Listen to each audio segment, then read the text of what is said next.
আরে বন্ধু সাহেব, কিরে কি অবস্থা, কেমন আছোস? আরে বেশি ভালো নাই, খুব ঝামেলায় আছি। আরে সাহেব, তুমি সুস্থ সবল মানুষটা আমার সামনে দাঁড়ায় আছো, আর আমি জিজ্ঞেস করলাম অমনিতেই বইলা দিলা যে ভালো নাই। আরে বেড়া, সংসারে অনেক ঝামেলা চলতে আছে।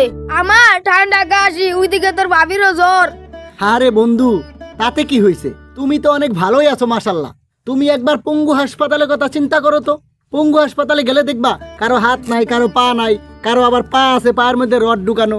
তাদের থেকে যে তোমার আল্লাহ সুখে রাখছে, ভালো রাখছে, সেই জন্য তোমার শুকরিয়া আদায় করা দরকার না? কিন্তু বন্ধু, আমার শরীরও তো বেশি ভালো নাই, পকেটে টাকাও নাই, ওইদিকে ঘরে তোর ভাবিও অসুস্থ। তাতে কি হয়েছে বন্ধু? তুমি নিরাশ হও কেন?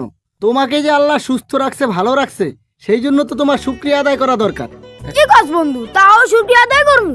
অবশ্যই শুকরিয়া আদায় করবা, কারণ যেই বান্দা আল্লাহর নিয়ামত পাওয়ার সাথে সাথে শুকরিয়া আদায় করে, আল্লাহ তার নিয়ামত দ্বিগুণ বাড়ায় দেয়। আর অপরদিকে যেই বান্দা আল্লাহর নিয়ামত পাওয়া সত্ত্বেও তার শুকরিয়া আদায় করে না, তার নিয়ামত আল্লাহ ছিনায় নেয়। তাই তুমি যখন যেই অবস্থায় থাকবা, আল্লাহর শুকরিয়া আদায় করবা। কি বলেন ভাই, তাই নাকি? হ্যাঁ, তুমি শুকরিয়া আদায় করো, দেখবা আল্লাহ পাক তোমার সুস্থতা দান করবেন ইনশাল্লাহ। সত্যি ভাই? তাহলে আমি এখন এই শুকরিয়া আদায় করতেছি। আলহামদুলিল্লাহ। মাশাল্লাহ, দোয়া করি আল্লাহ যেন তোমাকে সুস্থতা দান করেন, আমিন। বন্ধু শোন, হ্যাঁ বন্ধু বলো। তোর মতন বন্ধু প্রতিটা ঘরে ঘরে দরকার।